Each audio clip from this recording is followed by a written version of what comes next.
DND number 2, Suffer the Children in Jesus' Name, Chapter 15. Lieutenant Varanza will be in on the few conversations he'd had with Sherry. He believed if she was asking about how to fix things, that meant she'd done something that warranted fixing.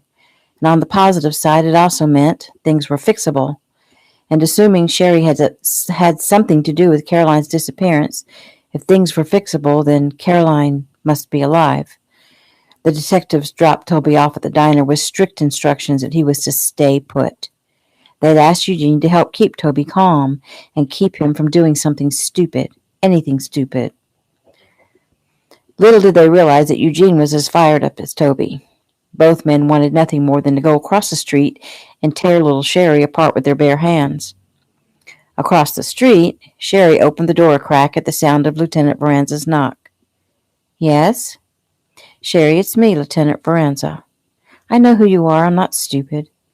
Sherry, we need to come in and talk to you. Why?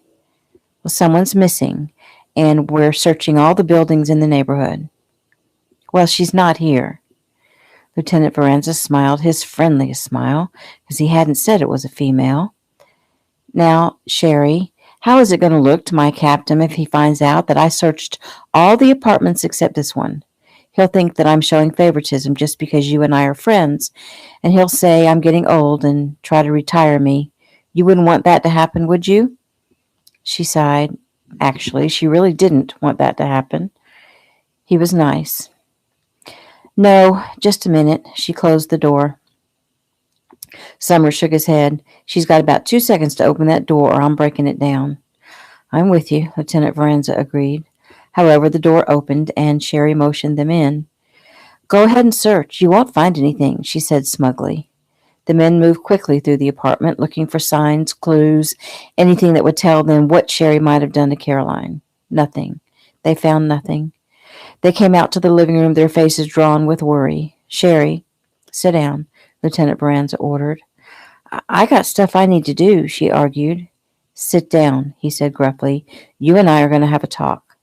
She pouted, but sat, her chin raised defiantly. He motioned to a can of Coke and a snack cake on the table by the door. Whose is that? I was about to have a snack when you came to the door.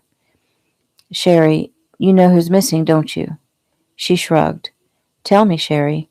You said she wasn't here, so you must know it's a woman. Who's missing? Well, I kind of figure it's Caroline from upstairs. Her boyfriend was looking for her this morning. It is her, isn't it? Lieutenant Varanza sighed. Sherry was a clever girl. Yes, he answered her. Sherry, we know you didn't like Miss Jones very much. You said you hated her. Did you make a mistake? Did you do something to her? You can tell us, Sherry, and we'll help you through it. It had been Sergeant Summers who spoke, making Lieutenant Varanza nod his approval. His partner was learning to catch flies with honey. Sherry looked back and forth between the faces. I didn't do anything to her. I haven't seen her. She listened as the detectives continued to question her and reason with her. She wasn't going to say anything, though. Not until she and Caroline had a chance to talk and try to figure things out. She glanced at the clock. Caroline needed something to drink real bad. But now, she was just going to have to wait until these people went away. Finally, the two men rose. If you decide you want to tell us anything, Sherry, you can call. Anytime, just like before. She nodded. I will. They left. She watched them through the crack in the door. They weren't leaving the building. They were headed upstairs. Other policemen were knocking on doors in the building. They really were searching the entire building. But they wouldn't find Caroline. No one knew about the secret passageway to the basement room. The real basement was completely walled off from the little area under her apartment. She pouted. Poor Caroline. She would have to wait for her drink, and it may be a long time. Across the street, Toby answered his phone. The lieutenant told him he could head over and meet him in Caroline's apartment. Toby dashed across the street. In a flash, he was charging through the big green door and up the stairs. Did you find her? He asked as he burst through the apartment door. Lieutenant Varanza spun around. No. Simmer down. Well, what did you find out? Anything? Toby demanded. Toby, if you want us to help you, And if you want to help us, you're going to have to stay calm. Sherry isn't talking yet. Yet? Well, by God, I bet I can make her talk. And what if that shuts her up like a clam? We may never find Caroline if you scare Sherry bad enough. Toby sighed. Sorry. He pressed his hand to his forehead. I'm sorry. It's just that I keep thinking about what she must be going through, what she's thinking, what she's feeling. Is she wondering if we're looking for her? Is she afraid? Is she even alive? Summers broke in. Okay, let's keep our heads clear. Getting all worked up won't help the situation. Franz motioned around the room. It looks like she was finished with the packing. Yeah, Toby muttered. How were you going to move everything? Did you hire a moving company? He shook his head. There's not enough stuff. I was going to drive my Explorer back here to pick her up and get the stuff. Veranda motioned to the boxes on the floor. Well, this wouldn't all fit into your vehicle. Toby shook his head. Those two big ones were to be given away. She wasn't going to need anything. I was going to take care of her. I was supposed to take care of her. His voice broke, and they gave him a second to get hold of himself. Lieutenant Veranda knelt down next to one of the large boxes. It had a roll of packing tape lying on top. This was probably the last one she filled. He used his pen to pick up the roll of tape and handed it to Summers. I want prints off of this. I want prints off everything in this place. Get a team over here. He ran his hand over the smooth top of the box. Tell me something, he whispered to the box as Toby shifted uncomfortably. Please tell me that you're psychic, Toby said hopefully. I wish, but I do have good instincts. Well, why don't we get one of those psychics in here? We should do it now while the trail is still warm. I'd do anything if it helps. Veranda smiled. Well, we could do that, but... He stopped speaking as he ran his hand down the side of the box. What's this? His finger hit a hole in the box, a small hole, just near the bottom of the box, and he looked closer. Holy crap. Toby knelt down beside him, trying to see what he found. Summers, get in here. The detective came quickly, and Veranda pointed to the hole. Bullet hole, Summers stated matter-of-factly. In all likelihood, the bullet is still inside that box somewhere. Bullet? Toby asked. Are you saying someone shot her? Veranda shook his head. No. No blood. No sign of her at all. She was taken from here at gunpoint, is what I'm thinking. We'll dig through this box and find the bullet and determine what kind of gun. It's a start. He ran his hand over the floor. It hit here. It ricocheted into the box. And whoever it was fired the gun. Why? Well, who knows? To scare her, or to get her attention, or the gun went off accidentally. We'll go back and canvass the building again, see if someone forgot that they heard a gunshot Saturday morning. Toby nodded. Well, let's get started. Veranda looked him over. We'll handle it. You need to go back to the hotel and get some sleep, and we'll call when we have some definite information. Toby stared at the man as if he had two heads. Veranda shrugged. Oh, I just thought I'd try. Okay, you can stick around, but stay out of the way, and stay away from Sherry. New scene. The voice was soft, shaky, and barely audible. The sun will come out tomorrow. Bet your bottom dollar that tomorrow there'll be sun. Caroline paused in her song and sighed. And I won't get to see it. Maybe never again, she mumbled. No, I can't think that way. I will get out of here. I am out of here. She lay on the cool floor, too weak to do anything else. She held the tab from the Coke can in her hand as she lay on her stomach, scratching words into the concrete floor. She'd covered half the entire floor. I should like to bathe before supper, she stated haughtily to the unseen butler she pretended was seeing to her needs. And I think I shall have some fried chicken. Kentucky fried chicken. Original recipe, please, with mashed potatoes and a big old buttery biscuit, she added. More iced tea? Don't mind if I do. She rolled to her back and stared up at the ceiling. Oh, Toby, she sighed as she drifted in and out of reality. She thought of the morning they'd spent down by the creek. She thought of the horseback ride. He'd taught her things that day, pleasures she'd never known existed. Sins of the flesh, her mother would have told her. Maybe she was paying for those sins now. God, are you mad at me? She asked aloud. She could feel Toby's arms around her now, feel his warm, soft lips on her cheek. Toby, she whispered as she closed her eyes and drifted off somewhere between sleep and unconsciousness. She opened her eyes again to a soft hand stroking her cheek. Caroline, wake up. I brought you something to drink. Caroline squinted at the light from a flashlight pointed toward the floor. The hand went behind her neck and lifted her head, and Caroline opened her mouth as Sherry tilted a cold can of Coke against her lips. She swallowed too much too quickly, causing her to cough and sputter. She tried again and kept it down. Sherry helped her to sit up and leaned her against the wall for support. There. Better? The girl asked. Caroline nodded. I'm sorry it took me so long to get back down here to you, Sherry apologized. But the cops are everywhere, all looking for you. I don't know what to do now. They seem to think it was me who did something to you. They came to my apartment and questioned me. Caroline didn't bother pointing out that it was indeed her. But you're still going to let me go, right? Sherry frowned at the scratchy, hoarse voice. You need to drink more. She held the can to Caroline's lips. I don't know what to do now. Everyone's going to be mad at me when they see you. Well, we can fix that. You can sneak me up to your place, and I can take a bath and get all fixed up, and then I'll just show up at the hotel like nothing happened. Everyone is smarter than that, Caro. Don't act like I'm stupid. We got to figure out a way to where it looks like I tried to help you. Caroline wanted to think, but her mind wouldn't function. What time is it? She asked. It's the middle of the night. It's the only time I could find to come down. I had to sneak past the policeman watching my apartment when he went to check the outside. Sherry, if you don't let me out soon, they're going to find me, and you're going to slip up and make a mistake, and they won't give you the benefit of the doubt if you aren't the one to tell them where I am.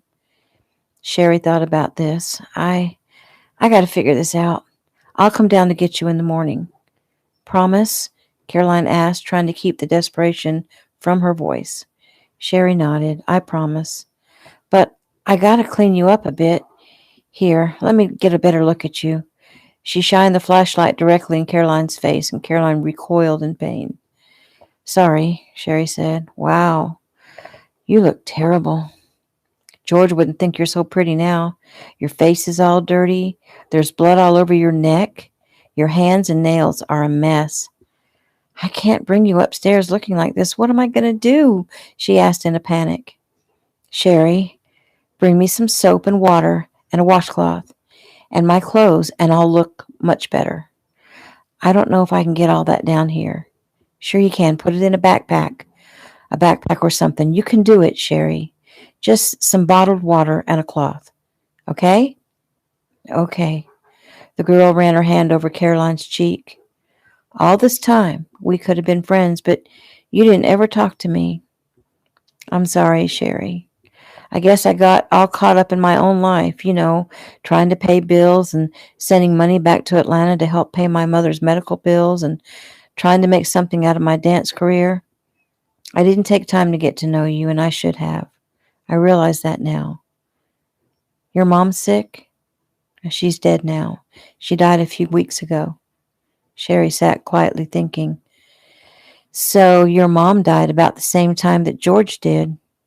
Sorry. I guess I haven't been very much of a friend either. It's okay, Sherry. When we get caught up in our own troubles, we tend to forget about those around us. I think when I'm a cop, that's one of the things I'm going to talk to the kids at the schools about. Caroline smiled. You do that, Sherry. That'll be real good. Well, good night, Caroline. Good night. I'll see you in the morning, right? Yeah, I guess. Does that make you happy? She smiled. It does. New scene. Toby hadn't been able to rest. It didn't matter that Lieutenant Varanza had ordered it. He wandered back to the last place Caroline was known to be alive, and he thought he was losing his mind because he could see her, hear her everywhere. Out in the stairwell, he sat on the steps, his head in his hands. He and Caroline had sat just like that 15 years ago at his home on the farm. What a cute little girl she had been. What a beautiful woman she'd become. Where are you, princess? He muttered. His head raised when he heard a door slowly open and close softly. He looked down through the railing. Sherry. What was she doing sneaking around in the middle of the night? He watched her lock the door of the apartment down the hall, then turn quietly and head to her own door. She looked up. Their eyes met, and she startled. Wait, Toby ordered as she fumbled with her keys. Please, he said softly. She stopped and looked back up at him. What were you doing in that other apartment? She shrugged. Sometimes at night I can't sleep, and I go in there to be alone. Who lives there? No one. Well, where did you get the key? George gave it to me. Would you mind if I go in and have a look around? Toby rose and moved down to stand next to Sherry. She looked up at him defiantly. 'Cause you think I got your girlfriend hidden in there somewhere? I didn't say that. You didn't have to. The cops already searched that apartment today. Look, I know what everyone thinks, but I didn't hurt her. I'm going to help her if I can. And how are you going to do that? I'm going to look for her everywhere, and I'm going to be the one who finds her, and then everyone will thank me and say they're sorry for thinking I hurt her. Toby sighed. Will you let me see inside the apartment? Suit yourself. She unlocked the door and waited until he was satisfied Caroline wasn't anywhere inside. What's going on? A gruff voice sounded from behind Sherry. She turned to see the uniformed officer assigned to watch her, coming through the big green door. He wanted to check the apartment for his girlfriend, and I let him in. Who wanted to? I did, Toby said as he came back to the door. I found her coming out of this apartment and asked to check it out. He didn't believe me when I told him I just go in there sometimes at night when I can't sleep. I think I'll have a look myself, the officer said. Sherry stood, arms folded across her chest, pouting as the officer checked the vacant apartment. See? I told you, Sherry taunted as the officer emerged. The officer motioned toward Sherry's apartment. You need to go inside and go to bed, the officer ordered. Does your mother know you're out roaming around? She shrugged. She's asleep. She has to go to work real early. Well, you need to be in bed too, the officer said. She didn't argue. Good night, she answered sweetly. At that moment, Jeff pulled open the ugly green door to find Toby and a police officer standing in the foyer. What are you doing here? Toby asked. Looking for you, man. Why didn't you tell me? I can't believe you didn't call on me. Toby shook his head. I wasn't convinced that she was really gone, and by the time I realized this was real, there seemed to be no time. But thanks for coming. Well, not just me. Ace is asking the cabbie to wait, and Billy Bob are already at the hotel. Who told you? You have a way with words, Toby. It's a good thing I can read your mind. Eugene called me, said he was worried about you. He filled me in on what was happening and said you needed a friend. And looking at you, I'd say he was right. You look terrible. What do you expect? She's been missing for almost 4 days. There's no sign of her, Jeff. She's just gone. I'm going crazy. I need to do something. Anything. I feel useless, and I can't stop thinking about what she must be going through. I just need to do something. Ace entered the building. Well, what you're going to do is come back to the hotel with us. There's nothing you can do here. Not right now. Ace grabbed Toby by the arm. Don't even think about resisting. Come on. Reluctantly, Toby got in the cab, but they only got a block away when Toby yelled, Stop! The driver pulled over. Toby bounded out of the car and up 3 steps to pull on the door to the little Church of Christ. It was locked. He pounded on the door with his fist and leaned his forehead on the door in defeat. His friends stood around him for support, and Jeff laid his hand on Toby's shoulder. Toby shook his head. Just when you think everything is going to be all right, something comes along and snatches life away. Why? I just keep thinking, why? She doesn't deserve this, you know? Toby? They all turned at the voice coming from the left side of the church. Pastor Matt, Toby answered. Caroline is missing. I heard. He motioned for them to follow him. Come inside. Ace paid the cabbie and caught up, and they entered the building from the back and found themselves inside a small apartment. They sat in the tiny living room, and the pastor introduced himself to Jeff and Ace and shook their hands and offered them something to drink, which they declined. He then grabbed a chair from the dining room table, turned it backwards, and sat with his arms folded over the back of the chair. There was a feeling of peace there as they sat silently. Finally, Pastor Matt spoke. "Tell me what you know so far." Toby filled him in. Matt closed his eyes briefly and nodded. Toby continued talking. "She was abused as a child." He turned to Jeff and Ace. "Did I ever tell you guys that?" "Tell us again," Jeff prodded, understanding his need to talk about her. "Her mother was a drunk. Used to beat her, starved her, knocked her in the head with the phone once when I tried to call her, back when she was just 12.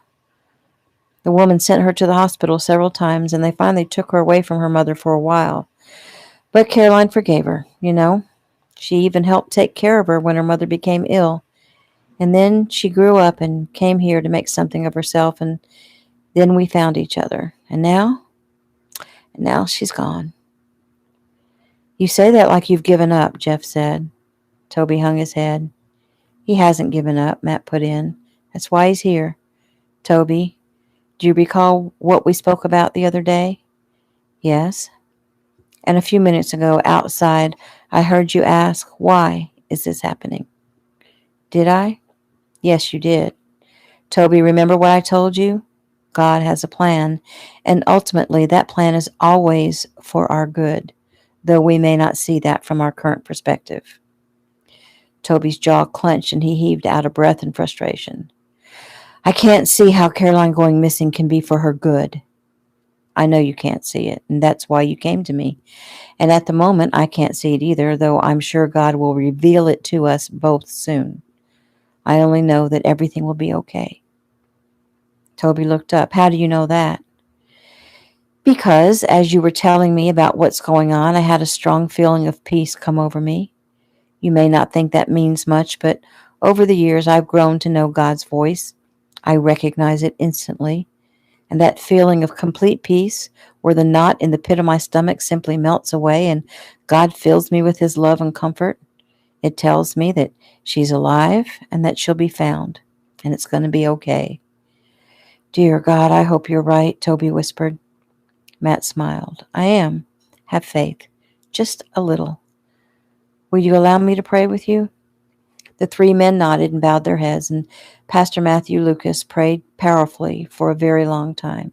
And when he finished, there was a lifting of spirits and a hopeful feeling in all of their hearts. New scene. Toby and his band members lay on the beds and couches of the hotel suite, talking, dozing in and out of sleep throughout the rest of the night. When his phone rang early that morning, Toby leapt for it. "Hello? Toby?" Lieutenant Varanza asked. "Yes.